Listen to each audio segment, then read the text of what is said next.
दोस्तों, इस कहानी को जरा ध्यान से सुनिए क्योंकि यह कहानी आपके जिंदगी भर काम आएगी। नमस्कार दोस्तों, माइंडफुल बुद्धा चैनल में आपका दिल से स्वागत है। बहुत समय पहले की बात है, एक छोटा सा नगर था। उस नगर में एक बहुत ही धनी सेठ रहा करता था। उस धनवान सेठ के पास कहने को सब कुछ था, किसी चीज की कोई कमी नहीं थी। उस धनवान सेठ ने अपने जीवन में बहुत बड़े बड़े मुकाम हासिल किए थे। उसने अपने जीवन में कई सफलताएं प्राप्त की थीं। वह जिस नगर में भी व्यापार करने जाता, वहां पर भी उसे सफलता मिलना निश्चित था। वह अपने जीवन में कभी भी हारा नहीं था। उसका व्यापार भी खूब जोरों शोरों से चल रहा था। उसके पिताजी ने उसे ऐसी 4 बातें बता रखी थी जिसका वह नियमित पालन किया करता था और उन्हीं बातों का अनुसरण किया करता था। और उन्हीं बातों की वजह से उसका जीवन बड़ा ही सुखमय था। वह जीवन के हर क्षेत्र में सफल था। ऐसे ही काफी समय बीत गया और अब वह धनवान सेठ काफी बूढ़ा हो चुका था। अब उसे लगने लगा था कि मेरी मृत्यु बहुत नजदीक है, मेरी मृत्यु कभी भी हो सकती है। और वह जानता था कि उसका बेटा बहुत भोला है, बहुत नादान है, उसे अभी दुनियादारी की समझ नहीं है। इसलिए उसने अपने बेटे को अपने पास बुलाया और अपने बेटे से कहा, बेटा, मैंने अपने पिताजी से 4 बातें सीखी थीं और उन्हीं बातों को मैंने अपने जीवन में उतारा। उन्हीं के अनुसरण की वजह से आज मैं अपने जीवन में इतना सफल हूँ, अपना जीवन सुखमय पूर्वक बिता रहा हूँ। उन्हीं बातों की वजह से आज मैं इतना सुखी हूँ, संतुष्ट हूँ और इतना धनवान हूँ। ना ही कभी मुझे कोई बीमारी हुई और ना ही मुझे कभी कोई धन की कमी हुई। और तुम देख ही पा रहे हो कि मैं इस नगर का सर्वश्रेष्ठ धनवान हूँ। लेकिन आज मेरे पास जो कुछ भी है मैं उससे संतुष्ट हूँ, मैं खुश हूँ। लेकिन मैं चाहता हूँ कि तुम मुझसे भी आगे बढ़ो, तुम और नाम कमाओ, तुम और धन कमाओ, लोग तुम्हारे बारे में जाने, तुम्हें पहचाने, क्योंकि हमारा समय कुछ और था और तुम्हारा आने वाला समय कुछ और ही है। उस धनवान सेठ ने अपने बेटे को अपने और करीब बुलाया और उससे कहने लगा, बेटा, आज मैं तुमको दुनिया की ऐसी 4 महत्वपूर्ण बातें बताने जा रहा हूं जो मुझे मेरे पिताजी ने बताई थी और इसी के कारण आज मैं इतना सफल हूं। यदि तुमने इन सभी बातों को अपने जीवन में उतार लिया, इनका नियमित तौर पर पालन किया, इनका अनुसरण किया, तो तुम भी अपने जीवन में बहुत धनवान बन जाओगे, अपने जीवन को बहुत सुखमय तौर पर बताओगे। इन बातों के अनुसरण से ना तो तुम्हारे घर परिवार में कोई दुख आएगा और ना ही तुम्हारे व्यापार में कभी कोई परेशानी उत्पन्न होगी। इतना कहकर धनवान सेठ अपने बेटे को 4 बातें बताना शुरू करता है। वह कहता है, बेटा, सबसे पहली बात है काम पर छाव में जाना और छाव में आना। दूसरी बात, अपने घर के चारों तरफ चमड़े की बाण रखना। तीसरी बात, हमेशा खाने को मीठा करके खाना। और चौथी बात, अपनी पत्नी को हमेशा बांध कर रखना। इतना कहकर वह धनवान सेठ अब निश्चिंत हो चुका था। वह यह जानता था कि उसका बेटा बहुत भोला है, वह अपने पिता की बात अवश्य मानेगा और इन सभी 4 बातों को अपने जीवन में उतारे और इनका अनुसरण भी करेगा। देखते ही देखते कुछ महीने बीत गए और फिर एक दिन धनवान सेठ मृत्यु को प्राप्त हो गया। अपने पिता की मृत्यु के बाद उस धनवान सेठ के बेटे ने उन सभी 4 बातों को एक कागज पर लिख लिया ताकि वह उन्हें भूल ना जाए और उन्हीं बातों को वह अपने जीवन में उतारने लगा। उन 4 बातों का अनुसरण करने लगा।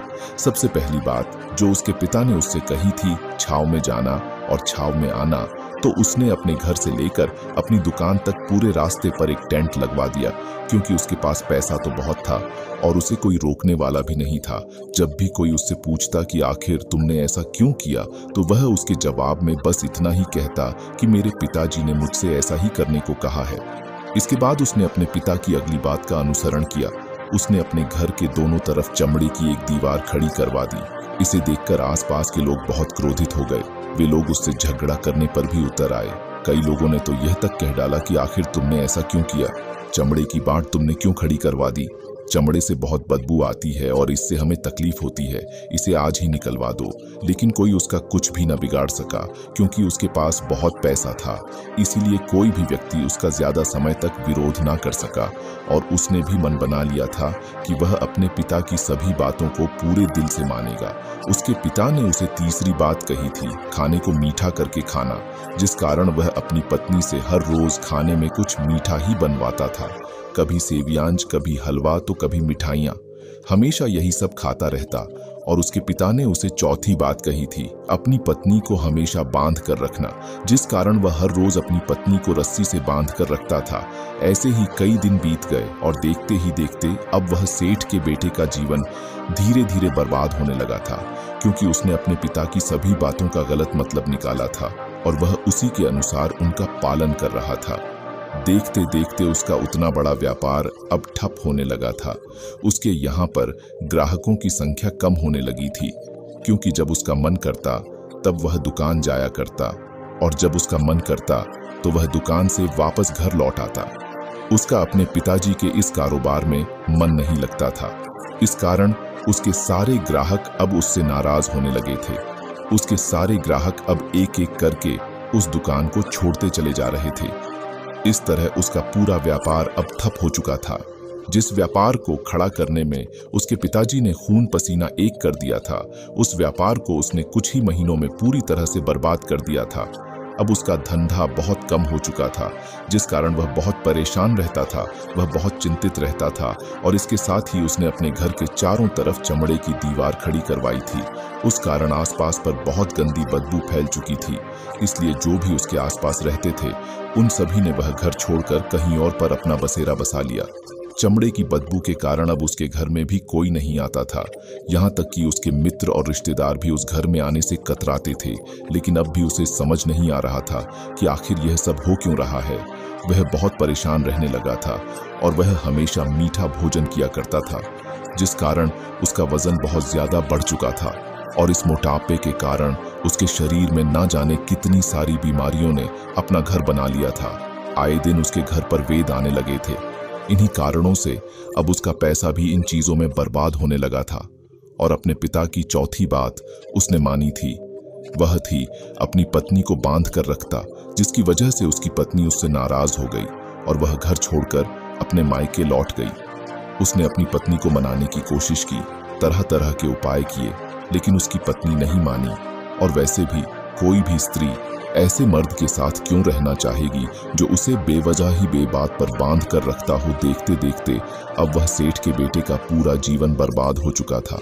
ना तो अब उसके पास व्यापार बचा था, ना ही धन, ना ही उसकी पत्नी और ना ही वह रिश्तेदार जो पैसों के लिए उसके आसपास घूमा करते थे। और तो और अब उसका स्वास्थ्य भी ठीक नहीं रहता था, जिस कारण वह बहुत चिंतित रहने लगा था, बहुत परेशान रहने लगा था। उसे यह सब समझ ही नहीं आ रहा था क्या हो रहा है और क्यों हो रहा है। इन सभी बातों को लेकर तो बहुत परेशान न रहता और वह मन ही मन अपने पिताजी को कोसा करता और कहता, पिताजी आपने तो मेरा पूरा जीवन बर्बाद कर दिया। आपकी उन 4 बातों के कारण आज मुझसे मेरा सब कुछ छिन चुका है। ना तो मेरे पास व्यापार रहा, ना ही धन दौलत, ना ही वह रिश्तेदार, ना ही मेरी पत्नी, और यहाँ तक कि मेरे स्वास्थ्य ने भी मेरा साथ छोड़ दिया है। आप ही के कारण आज मेरा पूरा जीवन बर्बाद हो चुका है। यदि मैंने आपकी वह 4 बातें ना मानी होती, यदि मैंने उन्हें अपने जीवन में ना उतारा होता, तो आज मैं एक सुखमय जीवन जी रहा होता। आपकी इन 4 बातों पर चलकर मुझे क्या मिला? मैंने एक आज्ञाकारी बेटे की तरह आपकी सारी बातें भली भांति मानी, उन पर यकीन किया, उनका अनुसरण किया, लेकिन मैं ही मूर्ख था जो मैंने आपकी उन बातों पर आंख बंद करके यकीन कर लिया। इतना कहकर वह फूट फूट कर रोने लगा। तभी उसे एक दिन पता चला कि उसके पास के नगर में एक साधु आए हुए हैं और वह साधु सभी की समस्याओं का हल बताते हैं। चाहे कैसी भी समस्या हो, वह उसका निवारण अवश्य करते हैं। यह सुनकर उसने सोचा कि चलो एक बार मिलकर देखता हूँ, हो सकता है कि मेरी भी समस्या का समाधान मुझे मिल जाए। इस आशा के साथ वह उन साधु के पास पहुंचा। वहां पहुंचकर सीधा उनके चरणों में जा गिरा और जोर जोर से रोने लगा। वह कहने लगा, हे गुरुवर, अब आप ही मुझे बचा सकते हैं। मेरे पिताजी ने तो मेरा पूरा जीवन बर्बाद करके रख दिया। आज मेरी जो भी स्थिति है वह सब मेरे पिताजी के कारण ही है। मेरे पिताजी ने मुझे जैसा कहा मैंने वैसा ही किया। हमेशा एक अच्छे बेटे की तरह उनकी सारी बातें मानी, अपने सारे फर्ज निभाए। और देखिए मेरे पिताजी ने मेरे साथ क्या किया। मरते मरते भी वह मुझे गलत बात सिखा गए और उसका खामियाजा मुझे आज भुगतना पड़ रहा है, क्योंकि मैंने उनकी सभी बातों को अपने जीवन में उतारा, उनका अनुसरण किया। और देखिए आज मेरे साथ क्या हो गया। मेरा तो पूरा जीवन ही बर्बाद हो गया। मैं अब तक यह नहीं समझ पाया कि मेरे पिताजी ने मेरे साथ ऐसा क्यों किया। क्या मैंने उनके साथ कुछ गलत किया था?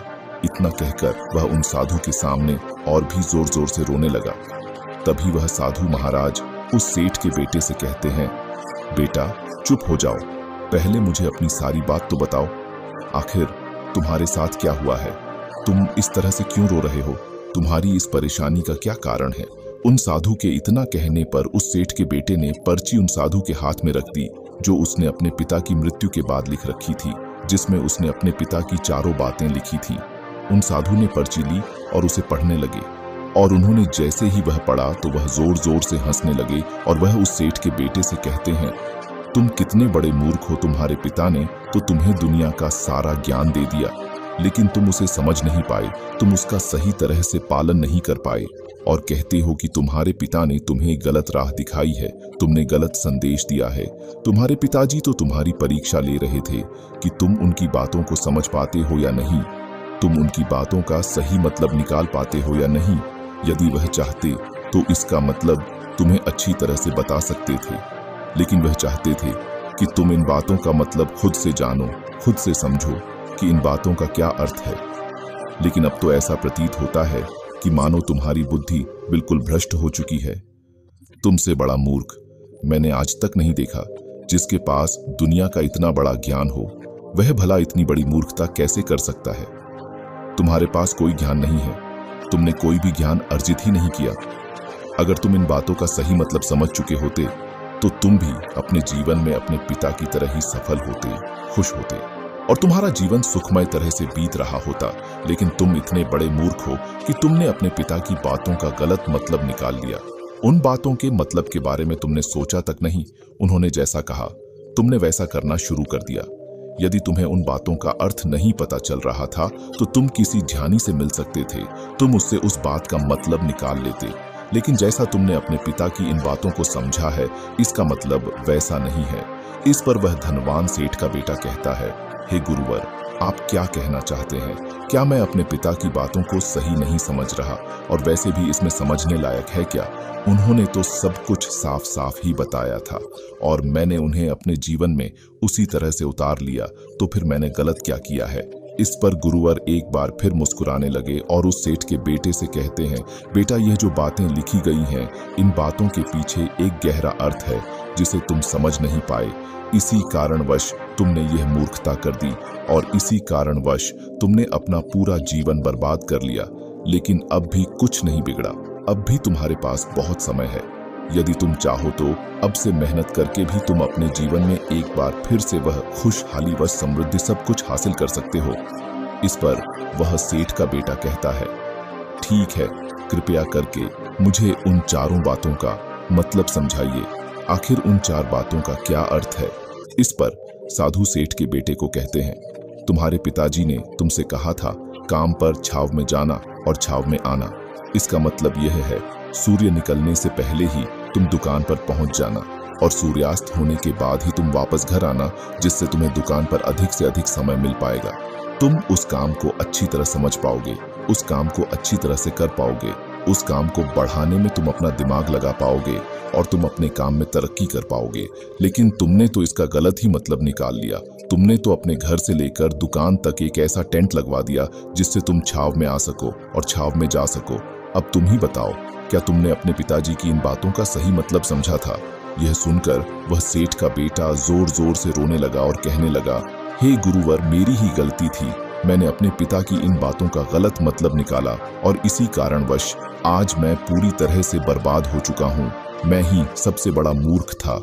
मेरे पिताजी ने तो मुझे इतना महत्वपूर्ण ज्ञान दिया, लेकिन मैं उस हीरे को पत्थर समझ बैठा। आगे वह सेठ का बेटा उन गुरुवर से कहता है कि गुरुवर, दूसरी बात क्या है, उसका अर्थ क्या है? आगे गुरुवर दूसरी बात का अर्थ समझाते हुए कहते हैं, चमड़े की बाढ़ करवाना। इसका अर्थ ये है कि तुम अपने घर में कुत्ता या बिल्ली पालना। जब तुम अपने घर में कुत्ता बिल्ली पाल लोगे तो ये तुम्हारे घर की चारों ओर से रक्षा करेगा, जिससे तुम्हारी धन दौलत पूरी तरह से सुरक्षित रहेगी और तुम बेफिक्र होकर दुकान पर मन लगा सकोगे, बेफिक्र होकर दुकान के कामों को समझ सकोगे और तरक्की कर पाओगे। और तो और तुम्हारे मन में कभी यह भी डर नहीं होगा कि कहीं कोई चोर आकर मेरी संपत्ति ना चुरा ले। चमड़े की बाढ़ करवाने का असली मतलब यह है, लेकिन तुमने तो चमड़े की बाढ़ करवाने का मतलब कुछ और ही निकाल दिया। तुमने तो अपने घर की 2 दीवारों को ही चमड़े से पूरी तरह से भरवा दिया, जिस कारण आसपास गंदी बदबू फैल गई। तुम्हारे आसपास के पड़ोसी भी अपना घर छोड़कर कहीं और चले गए। यहाँ तक कि तुम्हारे मित्र, तुम्हारे सगे संबंधी भी उस बदबू के कारण तुम्हारे घर पर आने से कतराने लगे। और अब हालत ये हो चुकी है कि ना तो तुम्हारे घर पर कोई आता है और ना ही कोई जाता है। और इसी कारणवश लोग तुम्हें नापसंद करने लगे और तुम्हारी बर्बादी का यह भी कारण है। आगे सेठ का बेटा कहता है, हे गुरुवर, ये सब तो ठीक है, लेकिन ये खाने को मीठा करके खाना, इसका क्या मैंने इसका भी अर्थ गलत निकाला है क्या? मैंने तो अपने पिता की बातों के कहे अनुसार ही हर रोज मीठा खाया और आज देखिए मेरा शरीर कितना वजनदार हो चुका है, जिस कारण मुझे अनेक प्रकार की बीमारियों ने घेर रखा है। क्या मैं इस बात को भी गलत समझ रहा था? इस पर वह साधु उस सेठ के बेटे से कहते हैं, हाँ, तुमने इस बात का भी गलत मतलब ही निकाला है। मीठा करके खाने का अर्थ यह है कि जब भी तुम्हें भूख तेजी से लगे तभी तुम्हें भोजन करना है ना, उसके पहले और ना उसके बाद। अन्यथा यदि तुम्हें भूख ना लगी होगी और तुम्हें भोजन मिल जाए तो तुम उस भोजन की कभी कदर नहीं करोगे। वह रोटी तुम्हें कभी मीठी नहीं लगेगी, फिर चाहे वह भोजन कितना भी स्वादिष्ट क्यों ना हो, चाहे भोजन कितना भी लाजवाब क्यों ना हो, तुम उसकी कदर कभी नहीं कर पाओगे, तुम उसका सम्मान कभी नहीं कर पाओगे। किंतु जब एक व्यक्ति को जोरों की भूख लगी होती है तो उसके सामने यदि तुम सूखी रोटी भी रख दो तो भी वह उसके लिए किसी पंचमेल से कम नहीं है। वह उसे प्रेम पूर्वक खाता है, उसका आदर करता है, उसका सम्मान करता है और वह रोटी उसे मीठी लगती है। इसीलिए तुम्हारे पिताजी ने यह कहा था कि भोजन मीठा करके खाना, जिससे तुम्हारा स्वास्थ्य भी अच्छा रहेगा। क्योंकि जब एक व्यक्ति को भूख लगी होती है और उस समय पर जब वह भोजन करता है तो वह उसके लिए एक अमृत समान होता है। और वहीं पर जब किसी व्यक्ति को भूख ना लगी हो और ऐसे समय पर वह भोजन करता है तो वह उसके लिए विष समान है, वह उसे बहुत नुकसान पहुंचा सकता है। लेकिन तुमने तो इसका भी गलत मतलब निकाला था। तुम हर रोज मीठा खाने लगे, जिस कारण तुम्हारा वजन बढ़ने लगा और इसी कारणवश तुम्हारे शरीर में अनेक रोग ने अपना घर बना लिया और यह तुम्हें मृत्यु के करीब ले जा रहा था। इसलिए आज से जब भी तुम्हें जोरों की भूख लगे तभी भोजन करना तुम्हारे लिए अत्यधिक फायदेमंद होगा और तुम्हारे शरीर को हमेशा निरोगी बनाने में तुम्हारी मदद करेगा। और जब भी तब भोजन की आवश्यकता ना हो, तुम्हें भूख ना लगी हो, ऐसे समय पर भोजन कभी ना करना। यह तुम्हारे लिए बहुत नुकसानदायक साबित होगा और यही तुम्हारी तीसरी गलती थी जिस कारण तुम्हारा पूरा जीवन बर्बाद हो रहा था। आगे सेठ का बेटा कहता है, चौथी बात तो बिल्कुल साफ लिखी गई है, अपनी पत्नी को हमेशा बांध कर रखना। तो इसका अर्थ भी कुछ और है। क्या मैंने इसका भी गलत मतलब निकाला है? इस पर साधु कहते हैं, हाँ बेटा, अपनी पत्नी को बांध कर रखने का अर्थ यह नहीं है कि तुम रोज रस्सी से बांध कर रखो, बल्कि इसका अर्थ तो यह है कि जब भी तुम दोनों के बीच में कोई आपसी मतभेद हो जाए, कुछ नोक झोंक हो जाए, तो तुम अपनी पत्नी पर हाथ मत छोड़ना। जब तक एक स्त्री का पति उसके साथ रिश्ते में बंधा होता है तो वह अपने रिश्तों में बंध जाती है और वह अपने रिश्ते को पूर्ण तरीके से निभाने का हर मुमकिन प्रयास करती है। और ऐसे समय पर यदि तुम्हारे बीच कुछ नोक झोंक हो जाए, कुछ गलतियां हो जाएं और ऐसे समय पर तुम उस स्त्री का हाथ नहीं छोड़ते तो वह तुम्हें छोड़कर कभी नहीं जाएगी। लेकिन इसका अर्थ यह भी नहीं है कि तुम अपनी पत्नी पर अत्याचार करो, बल्कि तुम्हारे पिताजी यहाँ पर कहना चाहते थे कि जो भी कोई व्यक्ति तुम्हारे साथ किसी रिश्ते में जुड़ा हुआ है उसे अपने रिश्ते में इस तरीके से बांध लो कि वह तुम्हारे साथ झगड़े और नोक झोंक के बाद भी नुकसान न पहुंचा सके, वह तुम्हारे साथ कुछ गलत न कर सके और तुम्हारा फायदा न उठा सके। अपने रिश्तों को हमेशा बांध कर रखना, उन्हें खुला मत छोड़ना, अन्यथा वह तुम्हारे हाथ से फिसल जाएंगे। और हम में से अधिकांश लोग अपने जीवन में यही गलतियां करते हैं और अपने नए रिश्तों को कभी समय नहीं देते, जिस कारण उनका रिश्ता उतना मजबूत नहीं हो पाता और इसी कारण वश वह अपने रिश्ते से हाथ धो बैठते हैं। और यही गलती तुमने भी की। तुमने तो अपनी पत्नी को बांध कर रखा था, तो भला वह तुम्हें कैसे माफ कर सकती है? और यही कारण है कि वह तुम्हें छोड़कर चली गई। तुमने जो अपनी पत्नी के साथ किया वह माफी के लायक नहीं है, लेकिन तुम्हें अपनी पत्नी से माफी मांगनी चाहिए क्योंकि तुमने गलत किया है।